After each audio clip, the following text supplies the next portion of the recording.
What's good with y'all, Mo? Welcome back to Paperwork TV. Today we're gonna touch up on a story that is floating around the streets of DC.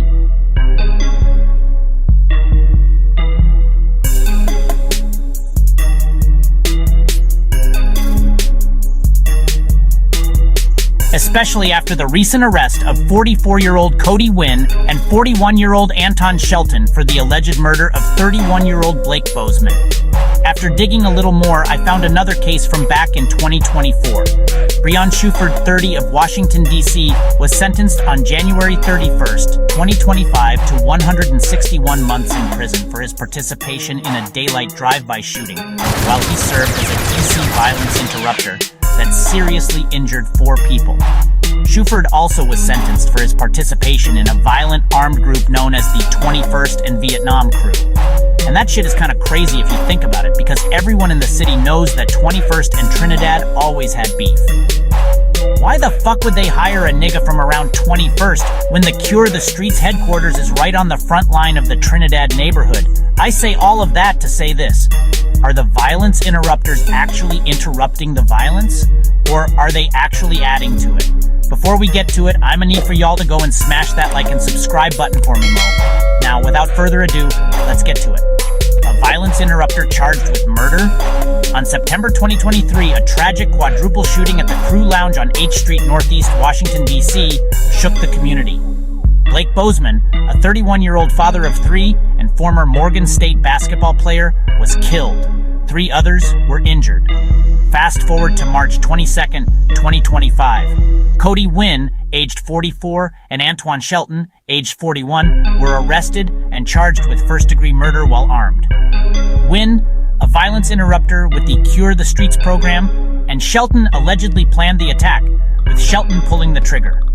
Wyn's arrest is particularly shocking given his previous involvement in anti-violence initiatives. The D.C. Attorney General's office expressed support for law enforcement while acknowledging Wyn's formerly respected status. Blake Bozeman's death left a deep impact. If that's not enough, let's talk about the case of Briyon Schuford, 30, of Washington, D.C., was sentenced on January 31st, 2025 to 161 months in prison for his participation in a daylight drive-by shooting while he served as a D.C. violence interrupter that seriously injured 4 people. Schuford also was sentenced for his participation in a violent armed group of drug dealers known as the 21st and Vietnam Crew. The crew distributed significant quantities of crack cocaine, fentanyl, methamphetamine, PCP, and dimethylpentalone known on the streets as Boot in the area of 21st Street and Maryland Avenue Northeast. Schuford, also known as Breezy, pleaded guilty on October 31st, 2024 to conspiracy to distribute fentanyl, possessing a firearm in furtherance of a drug trafficking crime, and aggravated assault while armed. In addition to the 161-month prison sentence, U.S. District Court Judge Beryl A. Howell ordered Schuford to serve 5 years of supervised release.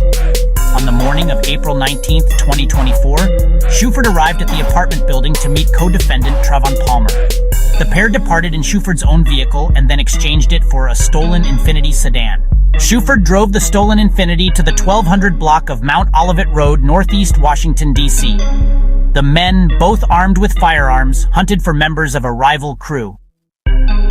After finding what they believed to be appropriate targets, both Schuford and Palmer opened fire from the vehicle, shooting indiscriminately into the parking lot of the Circle 7 Food and Grocery Mart without regard for innocent bystanders or passing cars. Schuford almost lost control of the vehicle as he opened fire. Schuford and Palmer's shots injured 4 individuals. Schuford was an equal participant in the 21st and Vietnam Crew's drug activities. He drove co-defendant Damian Jenkins to make a sizable drug sale during which Jenkins sold more than 80 grams of fentanyl. During that sale, Schuford remained nearby in his car, conducting another narcotic sale. On May 15, 2024, law enforcement arrested Schuford and searched his residence.